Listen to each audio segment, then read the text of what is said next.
Bibigyan nga pala namin ng pangalan yung waverbird ni Tampo. Dahil nga pala favorite niya ito. Tapos nga pala parang naglilihi si Tampo dito. Anong oras na nagkikravings pa rin siya. Lumabas na nga pala ako at kinuha ko na yung waverbird ni Tampo. Dahil nga pala pakalat-kalat lang ito sa labas. Dito nga pala ililinisin ko. Para naman mas gumanda. Para nga pala mas lalo matuwa si Tampo. Dito nga pala pinasok ko na sa loob. Dito nga pala ililinisin ko. Bali nga pala sa likod na ako maglilinis. Ay ba mga kadun David, meron din ba kayo ng waveboard? Dito nga pala anong pangalan ng waveboard nyo? Dito nga pala iugasan ko na. Binuksan ko na nga pala yung gripo. Grabe guys, sobrang dumi. Dahil nga pala sobrang luma na ito. Dahil nga pala bigyan lang sa akin ito. Kaso si Tampo nga pala laging gumagamit. Dito nga pala kala namin di siya marunong. Nabigla nga pala kami dahil bigla siya natuto. Dahil nga pala medyo may kahirapan yung paggamit nito. Kahit nga pala ako nahirapan din. Eh kayo ba mga kadun David, nahirapan din ba kayo sa ganito? Dito nga pala binabrush ko na. Tapos nga pala sinasabon. Para nga pala matanggal yung mga lupa-lupa. Meron nga pala ako dito napansin. Pudpud na nga pala yung gulong neto. Dito nga pala saan kaya nakakabili ng gantong gulong? Dito nga pala comment down below kayo. Dito nga pala bumili na lang kaya tayo ng bago. Mag-suggest nga pala kayo sa amin. Papakita ko nga pala scooter ni Tampo. Dahil nga pala baka pwede yung gulong neto. Pagkakita ko nga pala parang hindi. Kaya naman sayang naman. Siya nga pala sasabihin ko na ang pangalan ng waveboard ni Tampo. Tawag nga pala dito ay Tamboard. Dito nga pala okay ba yung mga kadun David? Naghanap kami ng cake kasi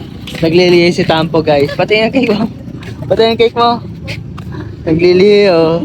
Naglilihi siya ngayon guys. Dito nga pala kinabukasan na. Lagi na lang gamit si Tamboard. Para nga pala siya naglilihi. Lagi niya nga pala itong kasama. Kahit saan nga pala kami magpunta, lagi niyang bitbit yan. Tinawag nga pala ito ni Papa Tampi. Dito nga pala ayaw pa sumakay. Dito nga pala maghanap na naman niya ng pagkain mamaya-maya. Dahil nga pala lagi yan naglilihi. Di ko nga pala alam kung pwede yun. Dahil nga pala ang dami niyang hinahanap na pagkain.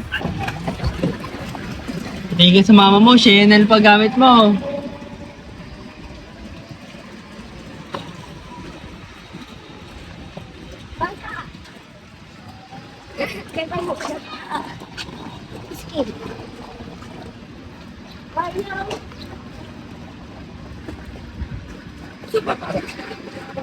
Ano pa ba? Skid.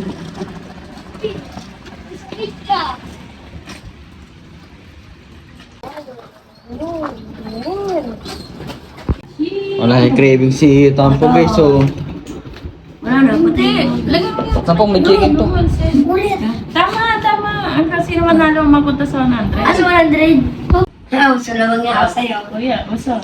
Ayan guys, naglalaro kami dito. Nandito kasi kami sa El Cafe. Ito, dadaan mo si Kuya. 1, 1, 2, 3, 4, 5. 48 ka. Ako masawa na. 5. Tatlo chuchu ako binili ko, sabi niyo eh. 4, 5. 5, ano? 49. Dalawan. So, Apat.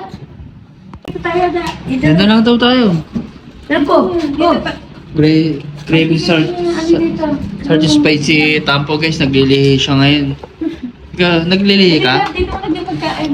Eh, Wala lang pa. wait.